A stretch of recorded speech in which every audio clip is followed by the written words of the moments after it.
Now, if you talk to a lot of conservatives, they will tell you that abortion is one of the biggest problems in America. The fact that we're aborting our babies. We're aborting our babies. Billions and millions and millions of babies are being murdered. They're being killed.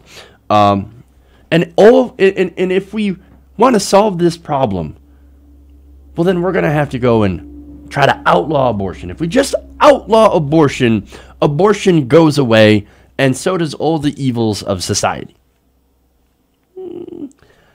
Now, look, you all know that that's absolutely not true, but nonetheless, I have more data that actually shows that if you have legal abortions and more birth control, turns out abortions happen to decline anyway. Fascinating. Look, it doesn't take a rocket scientist, but nonetheless, apparently some people need to have an explanation, so let's go through it. Now, according to a new report, abortion rates have fallen over the past 25 years, even as more countries made the procedure legal and easier to get. Well, that's interesting. Again, we keep getting told that if we allow legal abortion, then everybody's going to go out and get an abortion, because abortion is the most fun thing, apparently, you can do if you're a woman. I don't know. But that's what I hear from a lot of so-called people who are pro-life. Now, what's interesting is that when we look at countries that have done what conservatives want us to do, which is restrict abortion, we find that they have the highest rates of abortion. Weird how that works out. Now, this study, of course, was done by the Guttmacher Institute, and it found that easier access to birth control happens to drive down abortion rates. Now, they found that 56 million abortions occur each year, nearly 50 million of them in developing countries, and they found that a quarter of all pregnancies happen to end in abortion.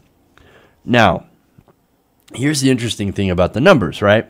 Now, because there are so many women of childbearing age, the number of abortions has gone up. However, the rate per 1,000 women have fallen. So, look, there's just more women out there, and more women actually having more choice. That's why the numbers have gone up, but the rate is actually down, which is very interesting. Now, who's got the lowest abortion? What countries? Well, this would be Switzerland. They actually had the lowest abortion rate at 5 per 1,000 women. Now, what do we know about Switzerland? Oh, right, they have a little bit of a welfare state. So they've got universal health care. They have, of course, pre-K, things like that, and a pretty healthy wage. Pretty healthy populace, healthy economy, things like that.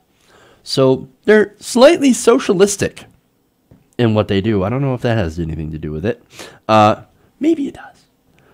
Now, the U.S. rate is 13 per 1,000 women, the same as Great Britain's, or the U.K. And what countries are the highest? Colombia, Mexico, and Pakistan. Pakistan actually had the highest at 50 per 1,000 women.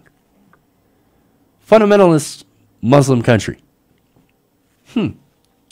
Now, the report says abortions take place all over the world, no matter the legal setting, but it adds provision of abortion is safest where it's long been legal.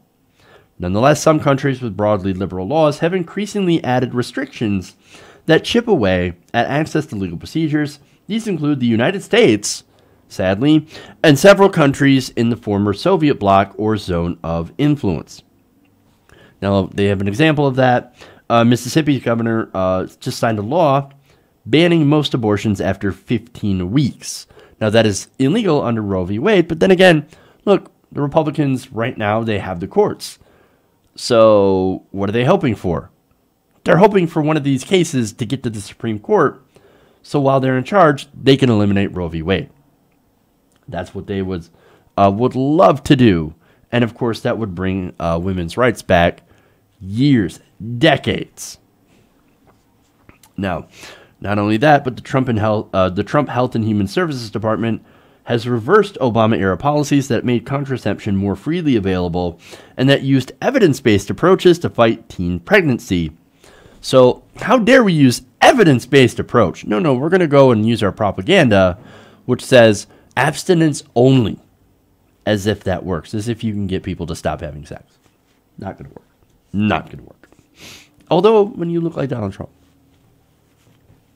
Or Eric or Don Jr. Anyway, now, look, this report, of course, it shows that, as I said, with more birth control, for example, if you get no-cost birth control, the number of unplanned pregnancies and abortions fall. And this 2012 study said that they fell by 62 to 78%. Of course, you allow people to have access to birth control, yes, then there's going to be less pregnancy. There's going to be less unintended pregnancy. There's going to be less abortion. Again, all of this stuff should be common sense. But unfortunately, it does not seem to be.